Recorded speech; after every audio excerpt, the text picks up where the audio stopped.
Hello, welcome to the Manual Handling Collective. I'm your host, Simone Hepburn. I'm a physio and manual handling educator, and I'm passionate about injury prevention. This is a podcast where I speak frankly with the brain's trust of manual handling and other amazing industry leaders in and around the occupational health and wellness community. You get to meet them, you get to be inspired, you get to learn from their stories, and you get to stay up to date with the latest and greatest in manual handling and wellness. So let's crack on. Today's guest on the podcast, we have Scott Coleman. Scott has a background as a APA, Australian Association titled sports physio, which is kind of a big deal in the physio world. He's travelled with the Australian athletics team, worked at the Australian Institute of Sport, had a biomechanics scholarship and studied all sorts of things, rowing, athletics, rugby, I think I read. Tell me if I've missed anything, Scott. You've had your own private practice. Amongst all this, you've also squeezed in a few roles in occupational health. And then for the last almost 4 years, you are the founder and CEO of Preventure, which is a wearable technology company and aiming at preventing workplace injuries. So fair to say we're lucky to have your brains in the brains trust today in the manual handling community. And I think it's high time our occupational athletes get some of the benefits from our sports science colleagues. So welcome, Scott. Thanks for having me on, although that introduction is a bit over the top, I think. I'm not. Did I miss anything? No. I've been busy the last 25 years. Yeah, wow. It's been a long journey. So, yeah, your journey, you started out as a physio treating patients, and then can you tell me a bit about how that journey's gone from patients to sports and athletes and then back around now to the not quite so sexy world of workplace health and safety? Yeah, of course. So going through uni, I always wanted to be a sports physio, did the clinical. Didn't we all? Yeah, it was the cool side of it all, and the sacrifices went through that, the low pay that you get, But for me, I always focused on the prevention side. So I tended to spend my time with repetitive sports, your athletics, your rowing, a bit of swimming, triathlon. I was a triathlete myself, so I was always interested in the avoidable injuries, because in those sports, all injuries theoretically are avoidable. It all just comes down to the body's capacity to withstand the training load and the competition load, and getting that balance right, not overtraining, making sure that everything is, the strengths are, what needs to be strong is strong, what needs to be stretched is stretched. And then got into private practice and had a good, when I was based on the Gold Coast actually, had a good mix of private practice and elite sports. So I was doing Queensland Academy of Sport for half the week. But for me, that's where I really started to notice the difference, because I was seeing workplace injuries and the patients that sustain workplace injuries not recovering the way they should. So we all know there's psychosocial components, but one thing led to another. I started looking at using the wearable technology that we used with the athletes. At the time it was Athletics Australia, looking into why that couldn't be used in the workplace.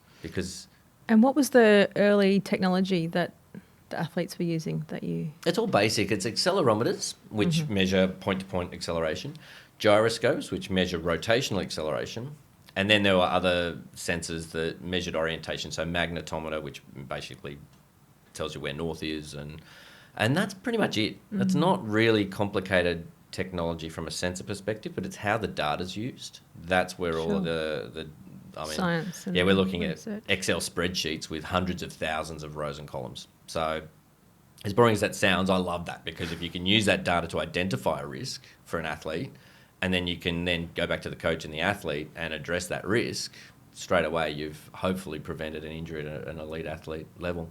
So I started doing that in the workplace. And around that time, my mother sustained an injury. So she was working as a nurse, and she was in her early 60s, getting towards the end of her career, and she was lifting a patient, and she hurt her back. And in the end, she needed 7 levels of a spine fused. And her injury prevention, so the nursing home where she worked, the injury prevention program involved a safe lifting manual that she had seen when she first started 8 years prior, and that was it. There was no injury prevention program on an ongoing basis, nothing integrated into their operations. that could have prevented the injury. So I saw... That'd be quite common for nurses now, and in the work that I do with manual handling education, it's the older nurses that really complain about that time. Would she have been around in the days of all the equipment we have now, or was she before that? I don't know how old your mother is. She's now in her 70s. Yeah, okay. yeah. So she was was pre-hoist, pre-slide sheets. Yeah, yeah. And but even then, the nursing career, you tend to find most nurses in nursing homes where manual handling risks are arguably higher are all older nurses that have transitioned out of hospitals. So that was my mum. And so I saw firsthand not just the financial impact, but the pain and suffering that comes from avoidable workplace injuries. If she had something alerting her to the dangers while she was on work site and going through her work tasks, then it would have been avoided. So that was part of your motivation to ditch the athletes and come to the occupational athletes. Yes, it was hard, especially the initial transition, because I did a project. It was more of an experiment with Gold Coast City Council where we used the sports wearables to collect just everything, which is what we did with athletes. You measure everything and then you spend hours and hours and hours filtering through it. So we did that with the Gold Coast City Council and found some really interesting injury risks that could have been, that could have been managed. So we delivered a report.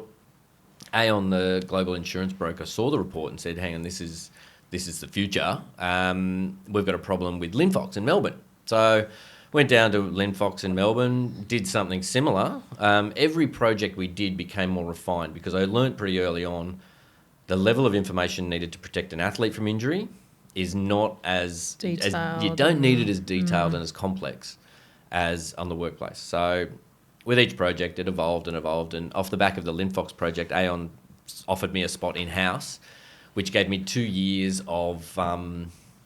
refining even further. Yeah, or just spending time with the stakeholders and really understanding the industry. And so, talk about going from polar opposites, travelling with the Australian athletics team within 3 or 4 months. I was wearing a suit, in the CBD, and hanging out with insurance brokers, of all people. So I was the black sheep, but I saw that as an opportunity to spend time with people I wouldn't have otherwise spent time with. These are blue-collar workers who've been lifting boxes since they were 16.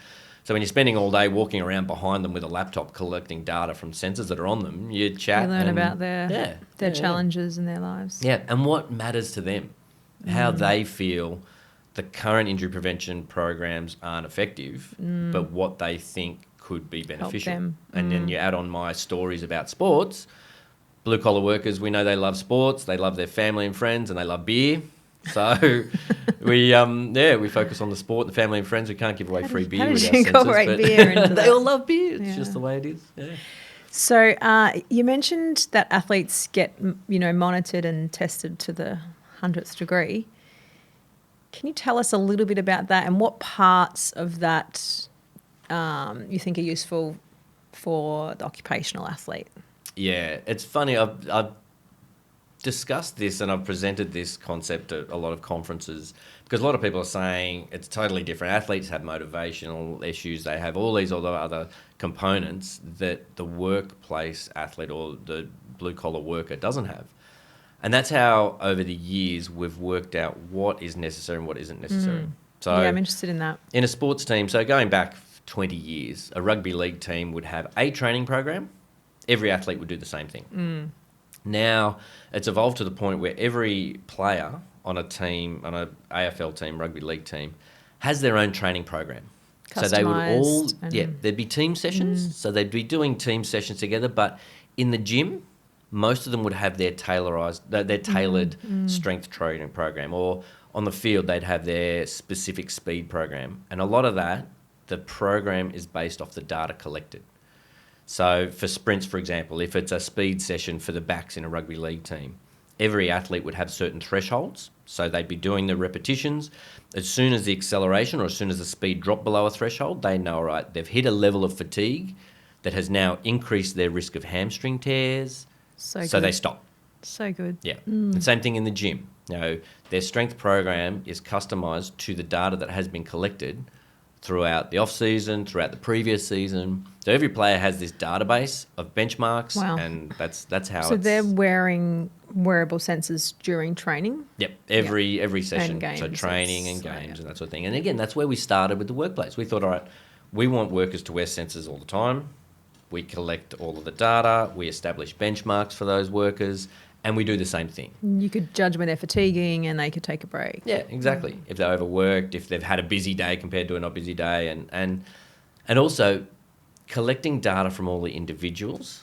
Same thing as in the sports field. You can tailor injury prevention programs for those individuals, which doesn't happen in the workplace at the moment. Everyone has their standard manual handling training or their standard safety training without identifying the specific risks for each individual worker. And a perfect example is, and there's assumptions in the workplace as well. So you assume that a 5 foot tall virgin cabin crew member, the injury risk for that cabin crew member to lift a 7 kilo bag into the overhead compartment is higher than a 6 foot tall male. That's an assumption because you'd look at them, you'd think female, short, tall, male. We collected data and I actually got this call from Virgin a couple of months ago saying, hey, the sensors aren't working because I can guess where this is going. this 5 foot tall female... She doesn't do it, does she? No alerts were popping up. She so probably there's no doesn't. injury risk. She doesn't lift to the overhead. No, she does it, but She she does it does? efficiently. I was going to say, does she not can No. someone do this for me? Yeah. No, she had a combination of back and legs when she lifted it up. She pushed it on the edge and she leveraged it in, Okay. and her elbows were in, and so her shoulders and her back didn't get in a high risk position. Great. However, the 6 foot tall male just grabbed it and threw it up there. Yeah. So 6 foot tall male may have been playing footy or cricket all weekend, gets there on Monday, grabs the bag, does his shoulder. So that's what this data is all about. It's taking away assumptions and identifying injury risks for each individual. Okay. Yep. But we don't, early on the assumption was let's get them to wear it every single day because that data would be incredible. But that was from a sports physio perspective. And It's where not you have practical. all that backup support and someone to read the data and Yes. interpret the data for you in a perfect Unlimited world. budget as Love well. it. If we can afford to have sensors on every worker, that'd be great. But that's not Would. reality. So again, it's been 5 years or 6 years now. Yep. And over that time, it's evolved to the point where now we've built a platform that allows flexibility to collect enough information from workers to establish those benchmarks.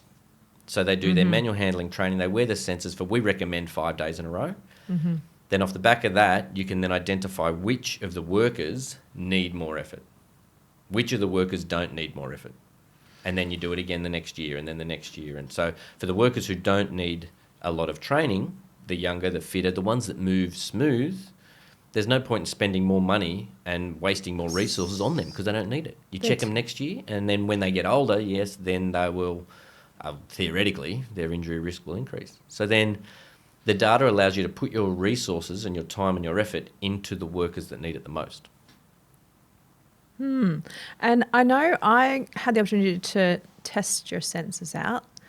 And I, as a manual handling trainer, used it in training as the movement coach element. Can you talk a little bit about movement coach versus is it task analysis? Yeah, the task analysis. So again, early on, we were collecting data and I was delivering reports that were very detailed and they were overload.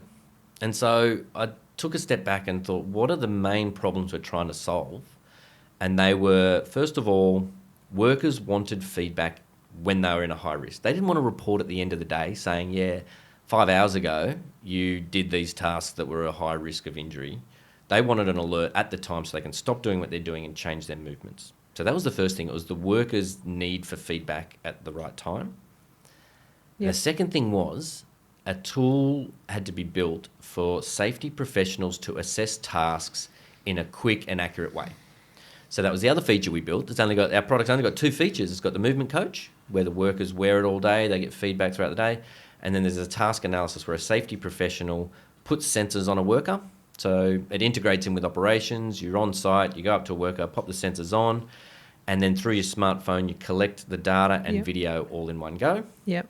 And then you press stop.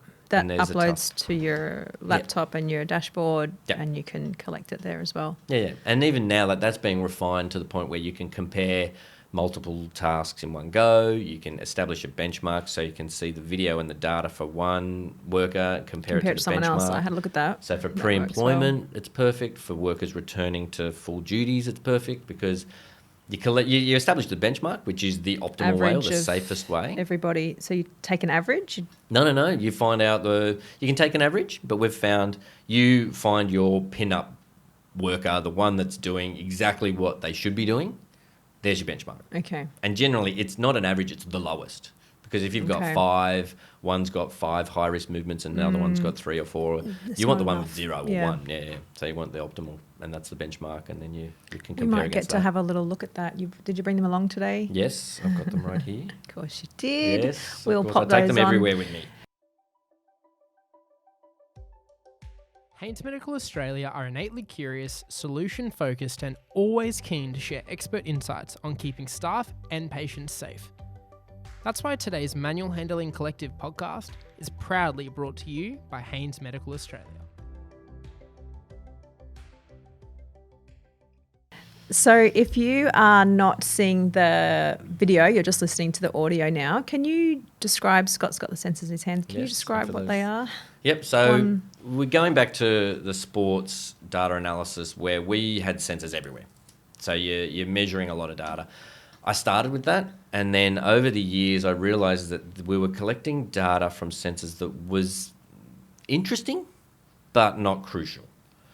So we whittled it down to the point where, I mean, we all know shoulder injury risk and lower back injury risk. The cost of injuries for lower back and shoulders are the highest, they're the most frequent, but also the biggest predictor of shoulder injury in a workplace and the biggest predictor of lower back injury in the workplace is previous injury. So if you can prevent it happening in the first place, not only will it save money at that point, but it can prevent the likelihood of it being an ongoing problem. So we just focused on shoulders and back. Early on, we had one sensor on each arm, but again, it's an extra cost, it's an extra set of data, and it's an extra number on the reporting. So we whittled it down to one sensor that goes on the upper arm. Just the dominant arm. It can be, the workers generally know which arm does more work. Yeah. But even then, like I had a question the other day of a particular site where the workers are encouraged to swap arms and swap sides.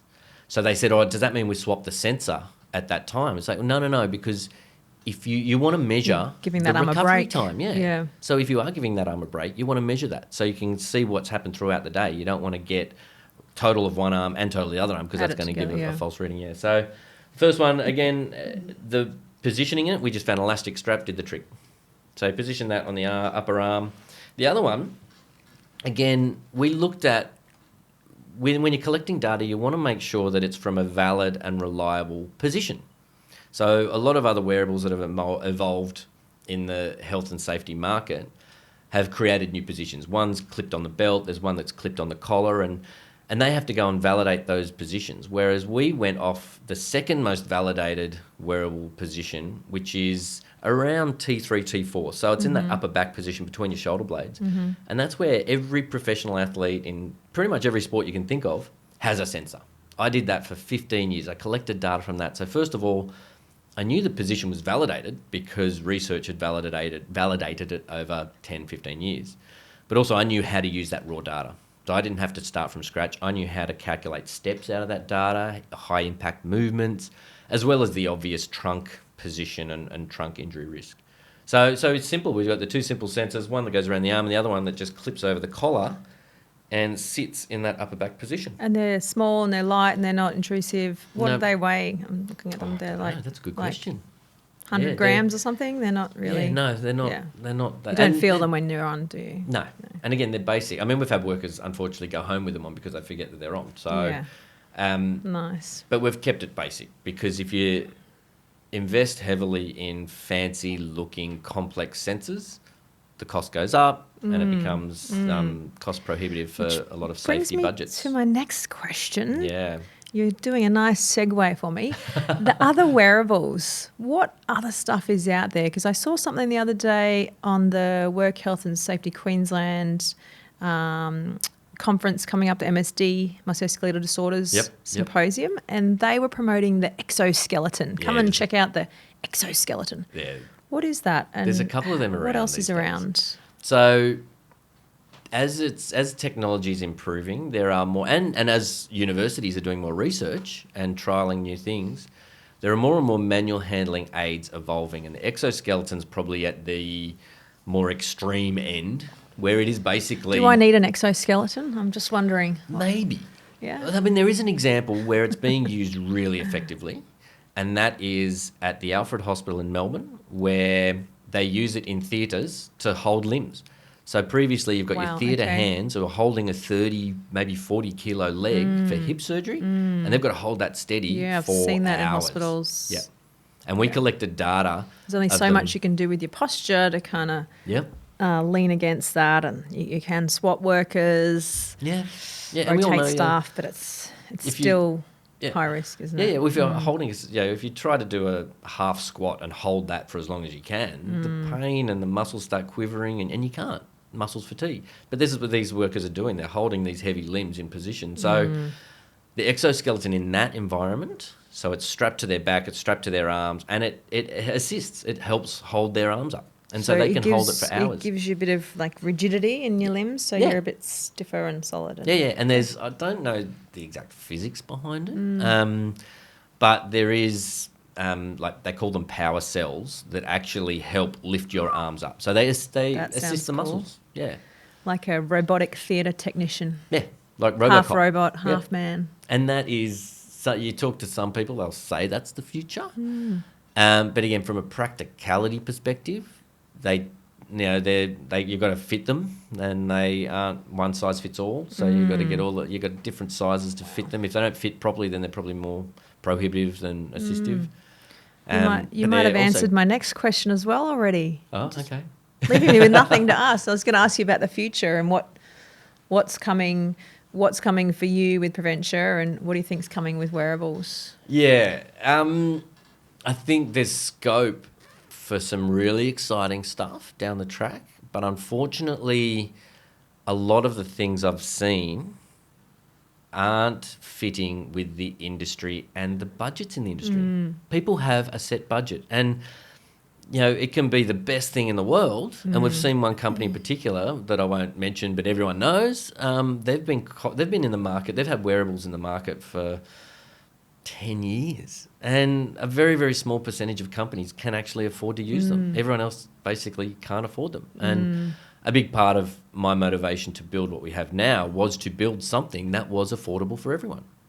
So yeah, I think that budget issue is kind of across the board, isn't it, with healthcare focusing on reactive and management rather than prevention. If we could shift those budgets a bit more to prevention, we could be making more of a dent in a lot of injuries and conditions. But to answer your question, so we've got the exoskeletons is the big, I suppose, mechanical future tool, but we're already looking into one new concept in sport is external versus internal load ratio. So external load is your movements, and that's what we measure. We measure the movements. Internal load is how your physiology responds to those movements. So that's heart rate, that's temperature, that's fatigue, that's all this sort of stuff. So the internal load versus external load ratio is something really exciting that we'll be working on over the next 6 to 12 months. We're going to be spending some time at Berkeley in California doing that, but also...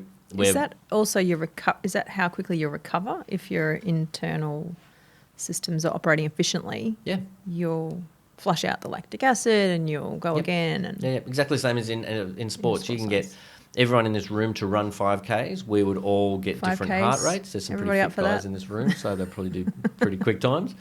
But we'd all do, first of all, different performance. Second of all, different recovery. So from when we stopped, the rate or the time at which our heart rate would get back down to our normal resting would be different. And we know that in workers. Another example, again, I've gone off topic with the whole future thing, but I'll tell this story and we'll get back to the future because there's AR, like augmented reality headsets that are really exciting, but I'll get to that in a sec. So we did a project for Coca-Cola Amatil, and there was two guys pretty much identical as far as build and age and muscularity and weight and all that sort of thing. And they were building, that was in the sales team, so they were building displays in one of the supermarkets, can't remember which one. They take products in and out of the boot of their car, in and out of the shopping centre and load them up. Yeah. So it was an identical display, and they did 3 in a day. And so we collected data from both of them throughout the day. The data for the first build in the morning, their data sets were identical. They both lifted the same amount. Measuring internals as well? No, we weren't measuring heart rate, but we were measuring their movement patterns. So were they lifting, were they carrying, were they doing everything they should have been doing? First build of the day, perfect. Second build of the day, one of the guys towards the end, his movement patterns were a little bit more erratic. By the last one, his legs were fatigued. He was lifting with his back almost. There was a lot more acceleration. Because he was fatigued, he was almost throwing the cases around. So in those two guys' examples, one obviously fatigued quicker than the other.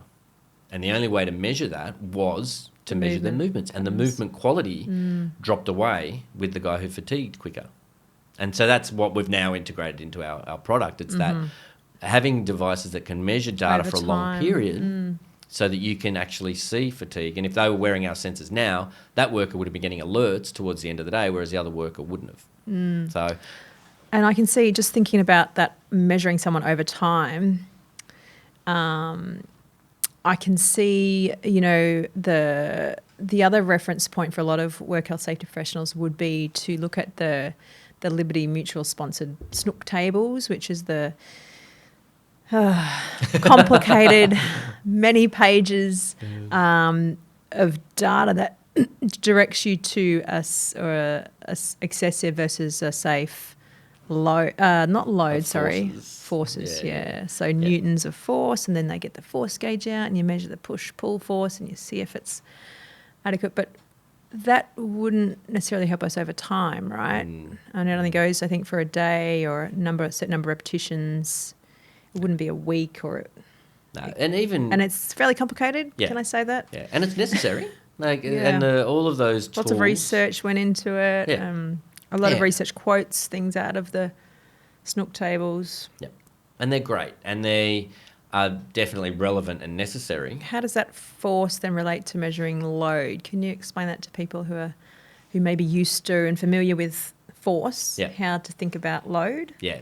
So to go back, our platform, the data that's displayed is in load, because going back to what we used to do with athletes, it was all about load management. And we'd compile a whole heap of variables into one number, which was the load number. So I took that principle to the workplace. So we measure. So one easy load. To measure number, not 17 pages of Snook tables. Well, it's one easy to refer to number. One number that you can go to a dashboard and you can see how it's tracked. And for us, the number is calculated using range and control. And that's another thing. There's a lot of wearables out in the health and safety market that only measure range. So they can identify if someone's bending too far or reaching too high. But we know if we stood up now and very, very slowly bent forward and touched our toes, it's actually a good stretch for a lot of our structures, a good stretch for our back. Smooth and controlled, safe. Yeah, nice and smooth and controlled, and it's a good stretch. If you do it as fast as you can, then there's a high injury risk. So really, the range is the same, but the movement control is completely different. So that's what I took from the sports world, where we measured a lot of control elements, and we incorporate that into our algorithms. So we measure load, which incorporates range, control, and time. So the difference between, getting back to your question, sorry, I ramble a bit, but getting back to your question. Something about AR. The comparison between load and force. So you could get 5, again, another example, 5 people who are required to generate the same amount of force to do a task, whether it's pushing or pulling. All 5 of them will generate the same amount of force to do the task, but they'll do it in different ways. So again, going back to the flight attendants, there's force needed to lift the 7-kilo bag from the ground up to the height of the overhead compartment. So the force would be 7 kilos times 9.8 times gravity. So that's the newtons is the same for both workers, but they did it in a different way. So early on, I realised when I was measuring force and I was using all of the force dynamometers and I was getting all of these readings and I was graphing it and charting it and inertia, and I was getting all these inertia values, and it was great. I was excited about it. No one cared. They said, well, we know what the weight of the objects is. The Coca-Cola guys, that example, each case of drinks weighed the same amount. So they knew what the force was to move them. What they didn't know was how the workers moved them individually. And when that worker fatigued, he was still generating the same amount of force, but he was doing it in a way that was a high risk because Sure. he had fatigued and his Yeah, control yeah, had gone. yeah. So that's That why we makes focus sense. on load monitoring rather than Pure the force force. required to do Yeah. tasks. Yeah. Okay, going back to my other question about the future, now's your chance to look into my crystal ball. You've got an actual crystal ball. Real deal. Nice. And you were going to say something very cool about augmented reality, yes, I'm sure. Yes. Well, looking into the crystal ball, I can probably see what I want, but what's likely to happen. Definitely Yeah. one thing that is already happening, which is part of the reason why I'm still here doing this, is the cost of technology drops. Coming down. Yeah. So as the cost of technology, wearable technology, augmented reality, smart patches. So there's little adhesive patches that can measure temperature and movement and heart rate and all this. So there's a lot of really cool technology evolving.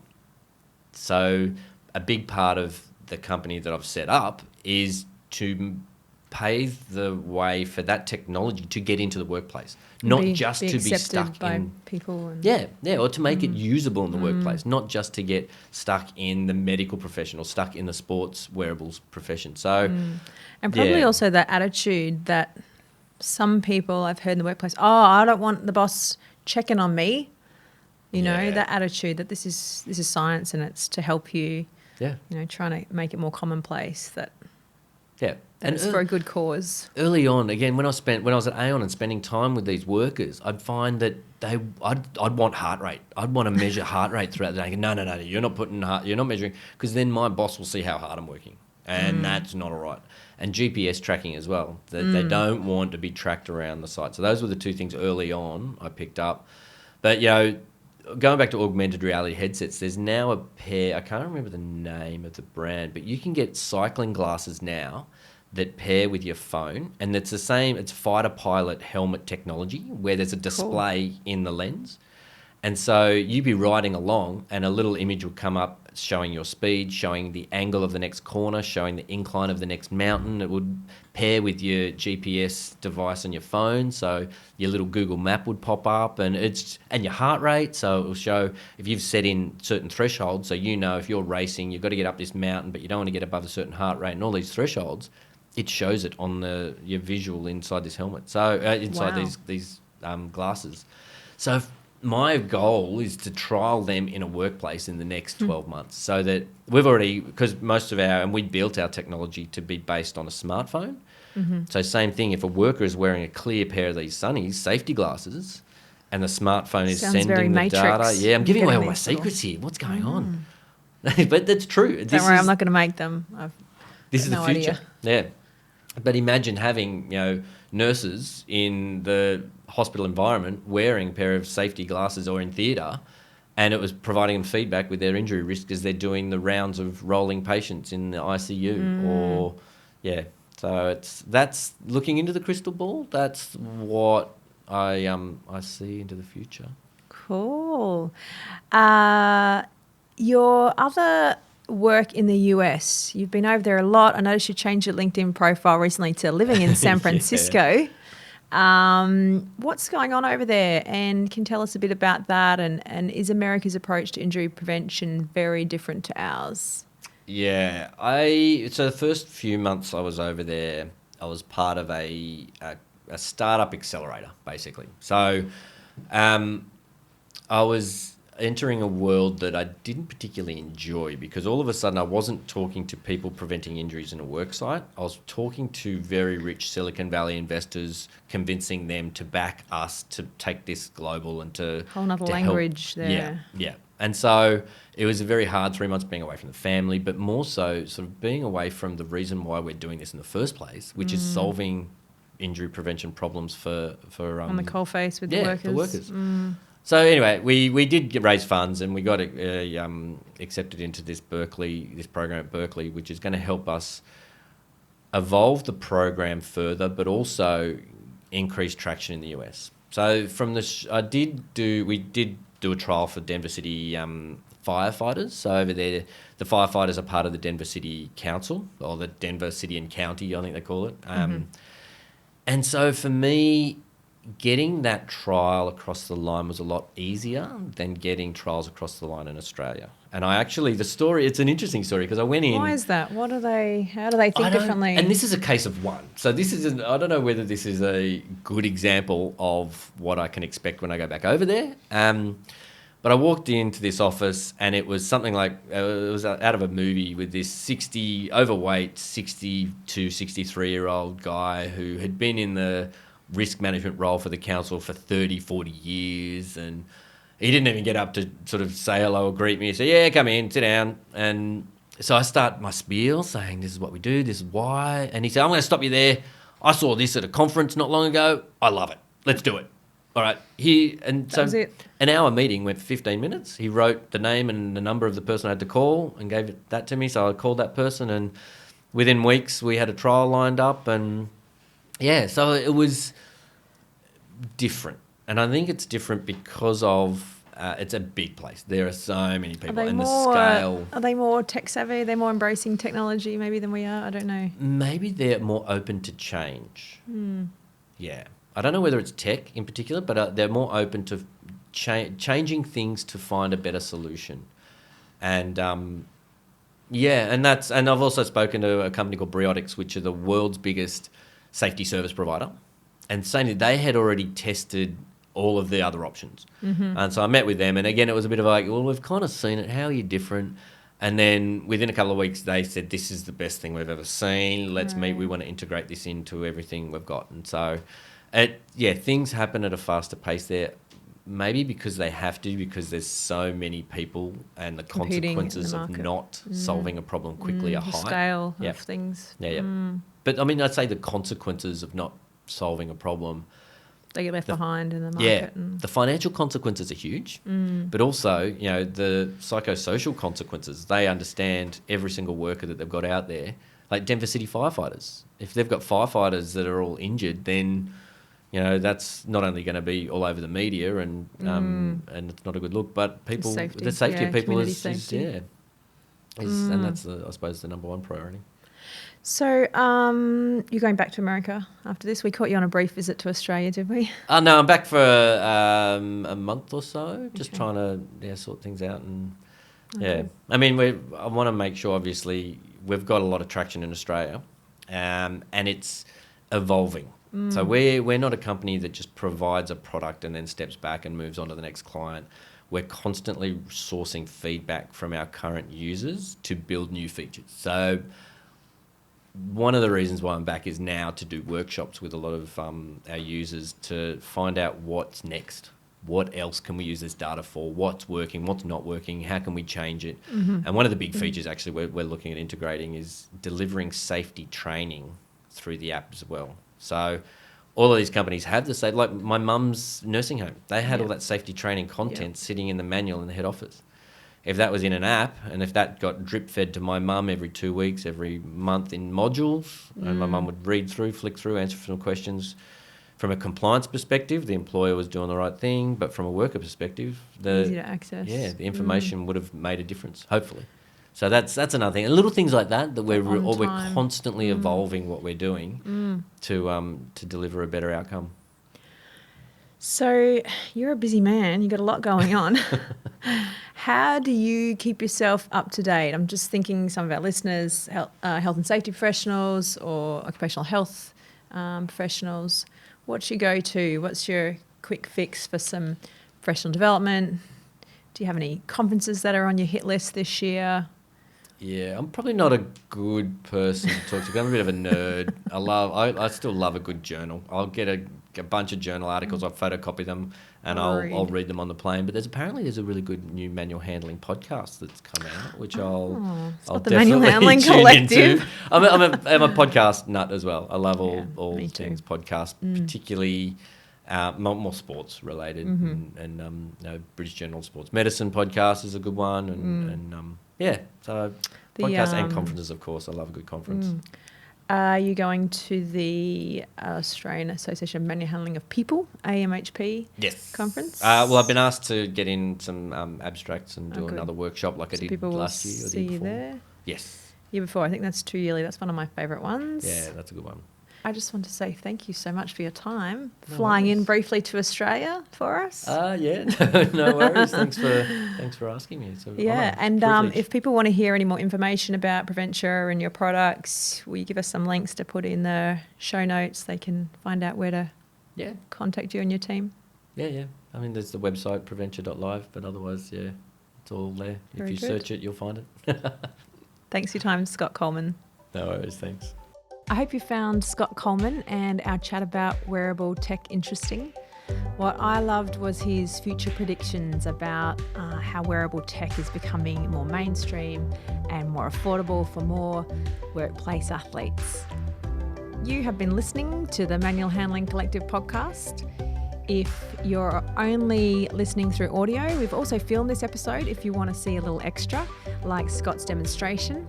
See the link in the show notes. Subscribe to stay notified of future episodes, like, share, comment, and get in touch to hear more of what you want. If you know a guest who'd be a great fit for the show, just let me know. Okay, so you've got the sensors there. Can you maybe pop it on me and show me how it works? Yeah, of Give you course. that. So we've got the two sensors, one that goes on the arm. So pop that just around with that elastic strap. And the other one just clips over the collar. I can pop that in place if you want. So that just sits there on the upper back. So both sensors are connected to the app via Bluetooth. And I'll just turn my phone off silent because there we go. So now what will happen, if you want to move that chair, maybe move it in a nice safe way first. So move that chair in a way, maybe just from there to there. You see, there was no alerts. Okay, so want me to move it back over now? So if you move back over in a unsafe way or in a rushed way, and there's the alert. So you can imagine if you're in an environment where there's a lot going on and you're getting a lot of work done, it'll prompt you to stop doing what you're doing and think about what you're doing. That's